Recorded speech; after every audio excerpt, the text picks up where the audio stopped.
Hi hello నమస్తే, నేను మీ కట్టా కార్తిక్. జనసేన ప్రస్థానానికి దశాబ్దం నిండబోతా ఉంది. మార్చి 14న పవన్ కళ్యాణ్ గారు ఎమ్మెల్యేగా పనిచేస్తున్న పిఠాపురం నియోజకవర్గంలో ఆవిర్భావ సదస్సు ప్లీనరీ పెట్టబోతా ఉన్నారు. ఇంతకీ జనసేన ప్రస్థానంలో ఉన్నటువంటి ఒడిదుడుకులు ఏంటి అంటే, పవన్ కళ్యాణ్ గారి గురించి ఒక మాటలో చెప్పాలంటే, ఓటములకి బెదరలేదు, కష్టాలకి చెదరలేదు. ఎన్నో తిట్లు తిట్టి, ఎన్నో కష్టాలు పెట్టి, ఎన్నో దాడులు చేసి, ఎన్ని రకాలుగా అవమానించే ప్రయత్నం చేసిన ప్యాకేజ్ ఇస్తారన్నారు.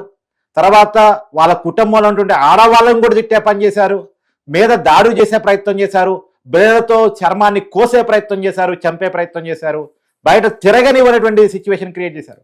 కానీ వాటన్నిటిని దిగమింగుకొని మొన్నటి ఎన్నికల్లో 21 స్థానాలు తీసుకుని కూటమిలో 21కి 21 గెలిచి దేశంలో తనేంటో, తన ఇమేజ్ ఏంటో, తన పవర్ ఏంటో చూపించుకొని రాష్ట్రంలో ఎన్డీఏ కూటమిని, దేశంలో ఎన్డీఏ కూటమిని పట్టుకురావడంలో కీలక భాగస్వామిగా తన ప్రస్థానాన్ని ముందుకు తీసుకున్న పవన్ కళ్యాణ్ గారి అదే రాజకీయ ప్రస్థానంలో ఒక పెద్ద మైలురాయి మార్చి 14న పిఠాపురం జరగబోతోంది. దాని గురించి మరింత విశ్లేషణ తీసుకునే ప్రయత్నం చేద్దాం. నాతో ఉన్నారు ప్రముఖ సామాజిక రాజకీయ విశ్లేషకులు చందు శ్రీనివాస్ గారు. సార్ నమస్కారం. నమస్కారం అండి. సార్, పవన్ కళ్యాణ్ గారి రాజకీయ జీవితాన్ని డే 1 నుంచి చూస్తున్న వాళ్ళు, దాని మీద మాట్లాడుతున్నటువంటి వాళ్ళు మీరు. పవన్ కళ్యాణ్ గారి రాజకీయ భావాధ్యారాన్ని జనంలోకి విరివిగా తీసుకెళ్తున్నటువంటి వాళ్ళు మీరు కూడా ఒకళ్ళు. ఎలా చూడాలి ఆయన దశాబ్ద రాజకీయ జీవితాన్ని? మీరు ఉపోద్ఘాతాలు అన్నీ చెప్పారు. అన్నిటితో పాటు విజయం వచ్చినప్పుడు విజయానికి కూడా పొంగిపోలే ఆయన. ఒళ్ళు దగ్గర పెట్టుకుని పని చేయమన్నాడు. అంటే అది రాజకీయ నాయకుడు పరిపక్వత. అంటే ఎక్కడ గెలవని వ్యక్తి ఈ రోజు దేశ రాజకీయాలు శాసించే స్థాయిలో ఎలా ఎదిలాడంటే, తనకున్న కమిట్మెంట్, చిత్తశుద్ధి, ప్రజల పట్ల, సమాజం పట్ల, రాష్ట్రం పట్ల, దేశం పట్ల ప్రేమ, నాతో పాటు సమాజం బాగుండాలనే ఆకాంక్ష ఈరోజు మోదీ గారి పక్కన కూర్చోబెట్టింది అని నేను అంట. రెండో పాయింట్, మీరు చెప్పిన ఉపోద్ఘాతాలు అన్నీ చెప్పగలిగారు. దశాబ్దంలో రాజకీయ పార్టీ పెడతామంటే, నడపడం అంటే మామూలు విషయం కాదు.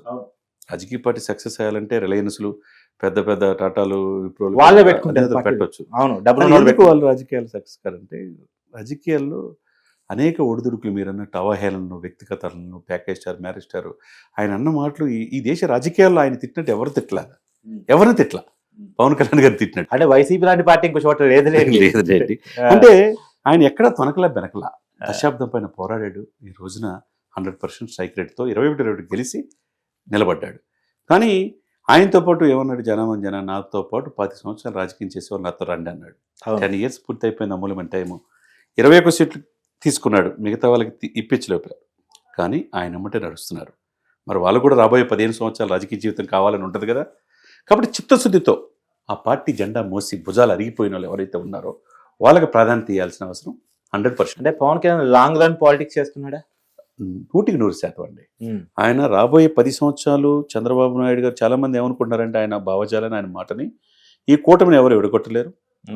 కింద పడినా, పైకి లేచినా, దెబ్బలు పడినా, ఏది చేసినా మేమంతా కలిసే ఉంటాం అని అంటున్నాడు. 15 సంవత్సరాలు ఈ కూటమి ఉంటుందంటే 15 సంవత్సరాలు ముఖ్యమంత్రి చంద్రబాబు నాయుడు కాదు, నెక్స్ట్ ముఖ్యమంత్రి పవన్ కళ్యాణ్ కావచ్చు. కూటమే కదా, ముగ్గురు ఏకమైనా కానీ. కాబట్టి ఈ త్యాగాలకు సిద్ధపడిన పవన్ కళ్యాణ్ ఏదో ఒక రోజు ముఖ్యమంత్రి అవుతాడు, ఏదో ఒక రోజు ఖచ్చితంగా డెఫినెట్గా అవుతాడు. అదే సమయంలో పార్టీ క్యాడర్ని తీసుకెళ్లే తీరు అద్భుతంగా మరల్చాడు.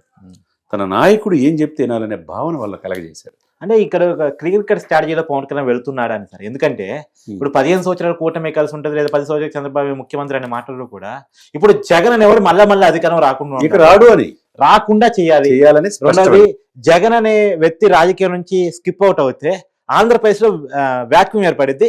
దాన్ని అప్పుడు కూటమి నుంచి బయటకు వచ్చి పవన్ కళ్యాణ్ క్యాచ్ చేసుకుంటే బాగుంటుంది. ముందు వైసీపీ నెట్ అయ్యాలి బయటకు అనేది. సార్, ఇప్పటికే అధికార పక్షం, ప్రతిపక్షం ఎవరున్నారంటారు మీరు? వైసీపీ లేదు, అధికార పక్షం టీడీపీ, ప్రతిపక్ష కూటమిలోనే ఉన్నాయి. కాబట్టి మీరు అన్నట్టు మైండ్ గేమ్ లో భాగంగా మీరు ఏదైతే మాట్లాడారో ఆ విధంగా కాకుండా, నువ్వు కనీసం అసెంబ్లీకి రాలేనడివి నువ్వే విధంగా ప్రతిపక్షం ఇస్తావు. 5 సంవత్సరాలు ఇవ్వము, అవసరమైతే జర్మనీ వెళ్ళమని క్లారిటీకి ఇచ్చాడు కదా. కాబట్టి లేదు ఎక్కడ ఆ యొక్క స్కోపు, ఆ వ్యాక్యూమ్ అని ఆంధ్రప్రదేశ్ లేదు. వెటకారం చేశాడా? వెటకారం అంటే వాళ్ళు చేసిన దాంట్లో ఈయన చేసింది చాలా తక్కువే. సరే, అదే సమయంలో మీరు చెప్తున్నట్టండి కార్తీక్ గారు, ఇప్పుడు ఈ పార్టీ కూడా ఈ 13 జిల్లాలు బాగా విస్తరించాలి. పెంచిన జిల్లాలను పక్కన పెట్టేయండి, 13 జిల్లాలు అనుకోండి. 13 జిల్లాల్లో జిల్లా అధ్యక్షులు కావాలి, అన్ని కాన్స్టిట్యున్సీలకి నియోజకవర్గ ఇన్ఛార్జీలు వేయాలి. ఇంతవరకు కొన్ని జిల్లాలు వేయాల, అవి వేయాల్సిన ఆవశ్యకత ఉంది. ఎందుకంటే పార్టీ సంస్థాగతంగా ఎప్పుడు 21 పరిమితం కాదు. రేపు 175 పోటీ చేసే అవకాశం వస్తుంది. మీరన్నట్టు 100 స్థానాలు చేయొచ్చు. రేపు ముఖ్యమంత్రి అయ్యే అవకాశం ఉన్నప్పుడు పార్టీని బతికించుకోవాలి కదా. అంతే సార్, ఏ పార్టీ పెట్టుకునేది అధికారం రావడం కోసం, తాను అంతే. ముఖ్యమంత్రి కావడం అంతేగాని కోసం. ఇంకొకరిని పద్దాలు మోయడానికి కాదు. అంతే కదా, ఏ రాజకీయ పార్టీ అని ఇంకోళ్ళు మోయటానికి ఎందుకు వస్తుంది. అంతే. అదే సమయంలో ప్రకాశం జిల్లాలో చూడండి, బాలినేని శ్రీనివాసరెడ్డి లాంటి వాళ్ళని జగన్మోహన్ రెడ్డి గారి సన్నిహితులను బంధువులనే తీసుకున్నాడు. ఆ టీడీపీ విభేదించింది. అంటే ఇప్పుడు ఇంకోటి కూడా సార్, ఆడ ఎమ్మెల్యేలు సహకరించాల, కార్యకర్తలు పవన్ కూడా తిట్టి చివరికి క్షమాపణ కోరారు. చివరికి 20 మంది కార్పొరేటర్ని వైసీపీ కార్యకర్తల్ని జాయిన్ చేసుకున్నాడు. అంటే రేపు మేయర్ పీఠం కూడా వైసీపీ నుంచి జనసేన దక్కించుకోవాలి. అలా తిరుపతి నుంచి ఇంకో 6 కార్పొరేటర్లు అరణ్ శ్రీనివాసుల నేతృత్వం వచ్చారు. ఆ విధంగా ఉత్తరాంధ్ర లేదు, రాయలసీమ లేదు, కోస్తా లేదు, అన్ని ప్రాంతాల్లో జనసేన ఉనికి కాపాడుకోవాల్సిన అవసరం ఉంది. అంతే కదా సార్. ఇప్పుడు ఇంకోటి కూడా, వైసీపీ నుంచి వచ్చే చేరికలు కూడా పూర్తిగా జనసేనలో చేర్చుకోవాలని చంద్రబాబు నాయుడు గారు, పవన్ కళ్యాణ్ గారు కూడా ఒప్పందానికి వచ్చారట. ఎందుకంటే వైసీపీని ఆడ ఖాళీ చేయాలి, ఆ లీడర్షిప్ ని, ఆ క్యాడర్ ని జనసేనలో అమృత్ చేయాలని. డెఫినెట్ గా అవుతుంది. ఇప్పుడు అరకు పాడేరు ఉంది ఉత్తరాంధ్రలో, వాళ్ళు దాదాపు రేపు శివశంకర్ గారి ఆధ్వర్యంలో ఆయన చెప్పిన దాన్ని బట్టి నెక్స్ట్ ఈ నెల 10వ తారీఖు 150 మంది ఆడ ఎంపీడీసీలు, జెడ్పీసీలు, సర్పంచులు వైసీపీ నుంచి జనసేనలో జాయిన్ అవుతున్నారంట. మరి దీన్ని బట్టి ఏ విధంగా సంకేతం? అంటే వైసీపీని ఖాళీ చేయడం, జనసేన నింపటం అంటే భవిష్యత్తు అంతా జనసేన కనపడుతుంది. కాబట్టి ఇది చూసుకోవాలి. ఎవరైతే కష్టపడ్డారో, సోషల్ మీడియాలో కూడా చాలా మంది ఛానల్స్ వ్యతిరేకంగా చేసినాయి. ఫ్రంట్ లైన్ మీడియా కూడా సహకరించాల. ఎవరికి? జనసేన. పవన్ తక్కువ వచ్చినాయి. ఇప్పుడు నేషనల్ మీడియాతో సహా అందరూ ఫ్రంట్ లైన్ లోనే పవన్ వేస్తున్నారు. కానీ ఆ రోజు 2.5 years క్రితం నుంచి ఎవరు?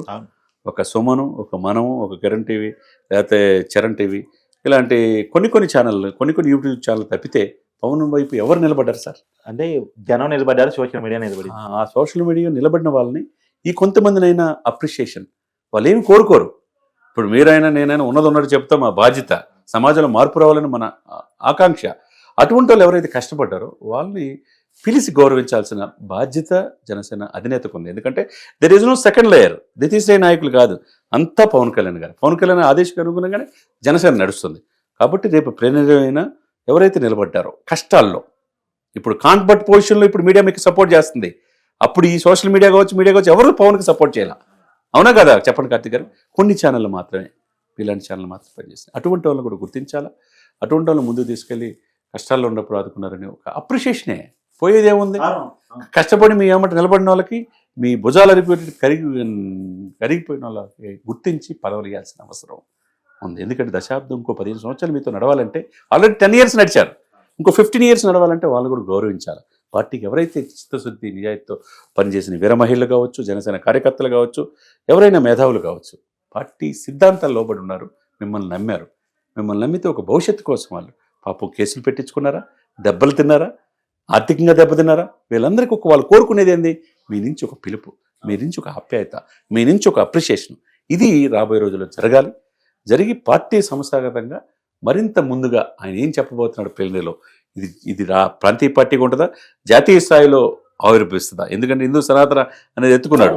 రేపు తమిళనాడులో తెలుగు వాళ్ళు ఉన్నారు, తమిళనాడులో పోటీ చేయొచ్చు, కర్ణాటకలో చేయొచ్చు, లేకపోతే మహారాష్ట్రలో ఫ్యూచర్లో చేయొచ్చు, సరిహద్దు రాష్ట్రాల్లో చేయొచ్చు. అది జాతీయ పార్టీగా రూపాంతరం చెందిద్దా? ఎందుకంటే ఈ రాష్ట్రంలో తెలుగు వాళ్ళ శాతం కూడా చాలా ఎక్కువ ఉన్నారు కదా సార్. వెళ్ళిపోవడం వాళ్ళ చేతిలో ఉంటాయి. కాబట్టి జాతీయ స్థాయి పార్టీగా ఈ జనసేన ఆవిర్భవించే అవకాశం ఉందా అనేది కూడా చూడాలి. థ్యాంక్స్.